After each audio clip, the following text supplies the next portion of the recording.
have abandoned us? No, Colin says it's a stepping stone. We have to go for this treaty.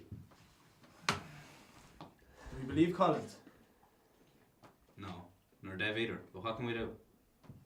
No, I believe Collins. We have to go for this treaty. What do you say, Joe? I think it's a sellout. What was this all about? If we accept this treaty, then that's the end of the Republic. What were we fighting for, men? A divided country. Allegiance to the king. We must not accept this treaty. We have to go on. We'll have to vote on it. Well, I vote against it. I just can't accept it. How do you vote, Ed? I'm with Collins. I'm in favour.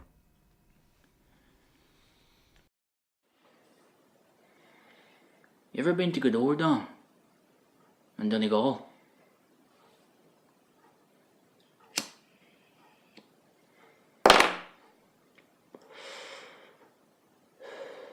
I was there once, when I was 12.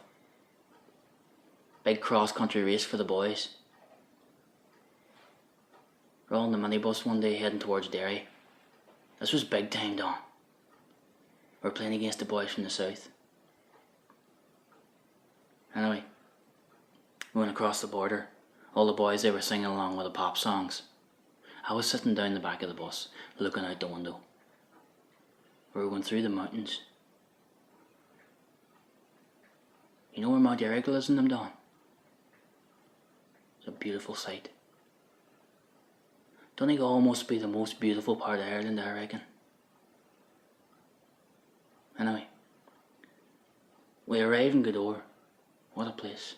Must have been 200 boys there, lumbering up, putting on their gear.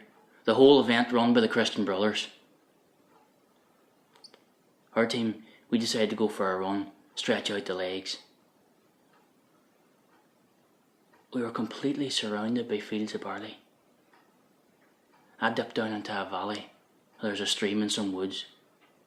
The stream and some of the woods, they were out of bounds. So naturally, us Belfast boys had to go check them out. Stream and some woods, Don. Just like the Amazon to us. We ran into these lads from Cork. There somehow had banter about our accents. I couldn't understand a word they were saying. But you got the feeling they were looking down on us. At least I did.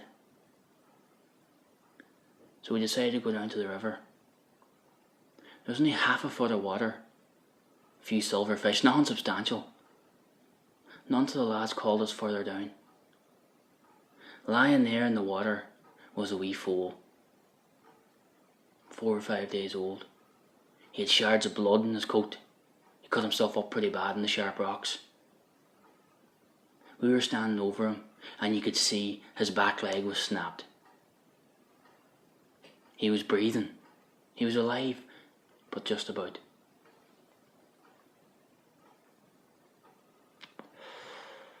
Then this conversation got up between the boys who suddenly found themselves as the leaders, deliberating as what they should do. One of them says, "Drop a rock on his head." But I was looking at them in their faces, and I could see they were either scared stiff or clueless. It was all bravado. And that wee fool lying there in real pain, and this chit-chat going on, going nowhere.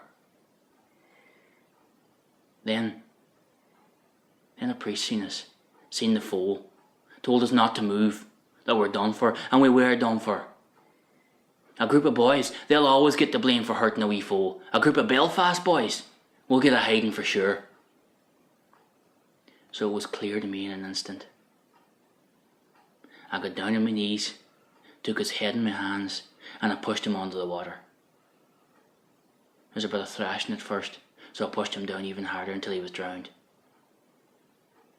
Just then the priest came, grabbed me by the hair, slipping me through the woods, promising me a real hiding.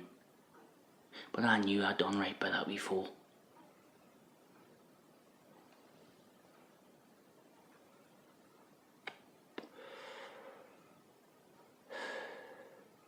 I can take the punishment for all our lads.